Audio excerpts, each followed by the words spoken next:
લેતા તમે? આટલું બધું કામ કર્યું, ઠેઠ બંગાળાના ઉપસાગરથી અહીંયા આવ્યા છે, 2000 કિલોમીટર, એનું નામ કેમ નહીં લેતા? વગર આમંત્રણે આવ્યા, બધા આમંત્રણમાં આપ્યા, વરસાદ વગર આમંત્રણ. આટલો બધો પ્રોગ્રામ હતો તો મારે જવું જોઈએ. શું કરવું જોઈએ? જવું જોઈએ. પેલું વાક્ય છે, તમે દરેક જણ બોલો છો, આ સંતોય બોલે છે, સંત આવે ત્યારે સંસ્કૃતિ બદલાય છે, અને વસંત આવે ત્યારે પ્રકૃતિ બદલાય. અત્યારે સંત આવે ત્યારે પ્રકૃતિ બદલાય. આ ઉલટું થયું કે નહીં? આટલા સંતો આવ્યા ત્યારે પ્રકૃતિ બદલાઈ ગઈ. ચોમાસામાં વરસાદ પડવાનો શિયાળામાં આવે ગયો. આ ઓછો ફાયદો થયો, ઓછો ભાવ છે, ઓછો પ્રેમ છે. આ ચેતન ઉપર તો બધાએ અસર કરે, પણ જળ તત્વો ઉપર અસર કરી એના ભક્તિ કહેવામાં આવે છે. ગૌતમ બુદ્ધ આવતા હતા ત્યારે કહેવાતું હતું કે મોકો ખોટો એ સીધો થઈ જતો. ગૌતમ બુદ્ધની વાત કરું છું. જ્યારે મોકો ખોટો હોય, આ રીતે સીધો હોય તો શું થઈ જતો હતો? મોકો કેમ? ગૌતમ બુદ્ધને કોટાની વાગે એટલા તો કારખાનામાં આગ લાગી ગઈ.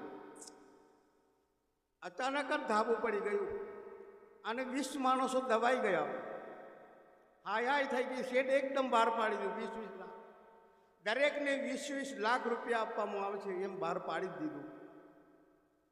બધા પરિવારના માણસો રોડ કક્કડ કરવા માંડ્યા. અને એક બેનનો પતિ બચી ગયો. બેન પર રડવા માંડ્યું. બધી બહેનોને આશ્ચર્ય, અમારા બધા પતિ મરી ગયા અને તમારે તો તમારા પતિ બચી ગયા તોય તમે રડો. બેન બહુ નિરાશ થઈ ગઈ. ઘેર આવે છે એનો પતિ, તમે કેવી રીતે બચી ગયા? કારણ કે બીડી લેવા ગયો હતો.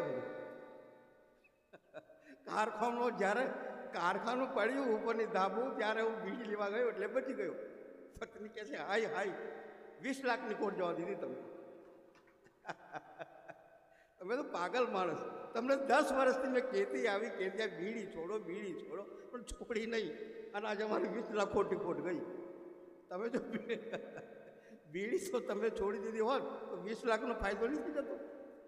આ પતિ બચી ગયા એની તો વાત જ નથી કરતી. આ બેન આખો કરોડોનો પતિ બચી ગયો, પરિવાર બચી ગયો, પૂરો મોભી બચી ગઈ, એ વાત નહીં ગઈ. એમને કેવું જોઈએ કે ધન્યવાદ છે, તમે બીડી લેવા ગયા અને બહુ મારું ભાગ્ય ખુલી ગયું કે મારો ચૂડો અખંડ રહ્યો, એમ કેવું જોઈએ. આ જગત 50% આવું છે, સ્વાર્થી છે. પતિ બચી જાય, સતી બચી જાય, મકાન બચી જાય, આનો વાત નથી કરતા. પણ કંઈક વસ્તુ પોતાને લાભ મળે એવું બચી જાય તો એના માટે રડે છે. આ 50% માણસો આવે છે. અહીંની વાત નહીં કરતો, યાદ રાખો તો જબલપુરની વાત છે.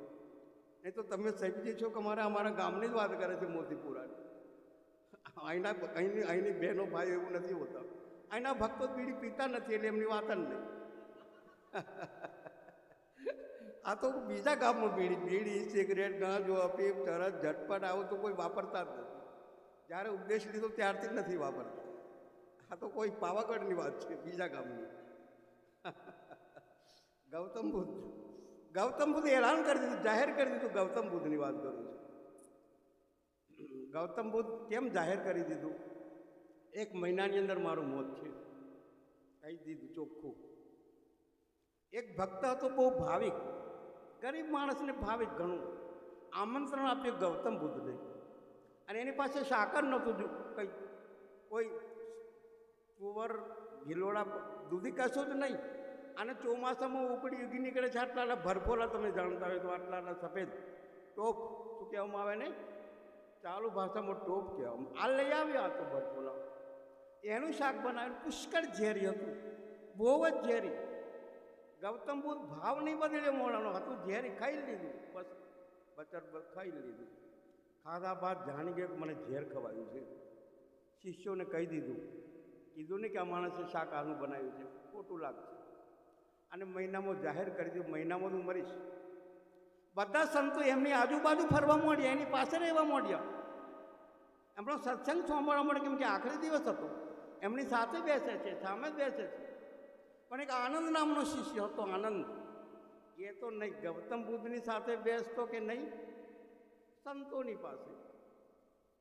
ત્યારે શિષ્યો ફરિયાદ કરે છે આનંદની, અરે ભંતે, અમે તમે જાહેર કરી દીધું છે, એક મહિનાથી તમે વધારે બચવાના નથી, અને આ આનંદ એકાંતમાં જ રહે છે, નથી અમારી પાસે બેસતો કે નથી તમારી પાસે, એમ કેમ કરે છે ને જરી સમજાવો નહીં. જવાની તૈયારી થઈ ગઈ તમારી પાસે રહેવું જોઈએ છેલ્લી વખત. બોલાવો આનંદને બોલાવો. આનંદ, તું કેમ એમ એકાંતમાં રહે છે, નથી મારી પાસે બેસતો કે નથી આ ગુરુભાઈઓ સાથે બેસતો. અરે પ્રભુ, તમે જાહેર કરી દીધું કે એક મહિનાથી તમે વધારે જીવવાના નથી, એટલે હું મારી બધી જ ઉર્જા, બધી શક્તિ મારામાં લગાવી દીધી છે. વ્યર્થ વિચાર કરતો નથી, વ્યર્થ જોતો નથી, વ્યર્થ સાંભળતો નથી, વ્યર્થ ચિંતન કરતો નથી, વ્યર્થ ખાતો નથી, નકામી વસ્તુ કશું જ કરતો નથી. મારી બધી શક્તિ, બધી ઉર્જા મારામાં લગાવી દીધી છે. તમારા રહેતો મુક્તિનું ફળ નહીં ખીલી જાય તો પછી કોઈ દિવસ મુક્ત થઈ શકે. મારી સમસ્ત ઉર્જા મારામાં લગાવી જો. કેટલું સરસ બોલે છે. જેવી રીતે માણસ ઊંઘવા માટે બધી જ વસ્તુઓ, માતા પિતા, પત્ની, પરિવાર, પતિ, ગમે એટલો વાલો મિત્ર હોય, પત્ની હોય, પતિ હોય, પરંતુ બધું છોડીને ઊંઘવા માટે જાય, એમ મુક્તિ માટે બધું છોડીને એકાંતમાં સ્થિર થવું જોઈએ. તો આ રીતે પોતાની શક્તિ પોતાની અંદર લગાવવી જોઈએ. તો સમય પણ પૂરો થઈ ગયો છે, 10 મિનિટ. તો આપણું આ બધા સંતો પ્રોગ્રામ જાહેર કરે, તમે કહે છે ભીતર સાહેબ જાહેર જ નહીં કરતા કાર્ય, એ રાખવા નથી માંગતા. બરું કે ખરું કે નહીં કરું? અરે હું પણ આપણો પ્રોગ્રામ પોષુર પૂનમનો આવશે. પોષુર પૂનમ શનિવાર અને 3 જાન્યુઆરી વાર્ષિક કાર્યક્રમ કોઈવા મંદિરનો આવે છે, અને દરેકને આમંત્રણ. એક જણ તો મને પૂછી પણ પડી, કોઈ આવવાનો છે બહારથી? મેં કોઈ ભીતર સાહેબ આવવાના છે. બુરહાનપુરથી ડાયરેક્ટ બુરહાનપુરથી આવશે, અને બુરહાનપુર તો પારકનો ગઢ જ છે. અહીંથી ભીતર સાહેબ આવે પછી બીજાની જરૂર છે. વાત ખરી કે નહીં ખરી? એવી આશા નહીં રાખજો કે બહારથી કોઈ સંતો આવે. અહીંના સંતો કોઈ સામાન્ય નથી. આપણી પાસે આ જો પ્રીતમ સાહેબ છે, નરેશ સાહેબ છે, આ કોઈ મામૂલી સંતો છે એના? પારક સિદ્ધાંતના આ દરેક જણ જાણકાર છે, પ્રણેતા. એટલા માટે કંઈ એવું નહીં રાખવું જોઈએ કે બહારના સંતો આવે તો સારું અને અહીંના સંતો આવે તો બુરું, એવું માનવું જોઈએ. જેનાથી આપણું કલ્યાણ થાય, જેનાથી વાક્ય આપણામાં ઉતરી જાય, એ મહાન જ છે. બોલો સદગુરુદેવ કી જય.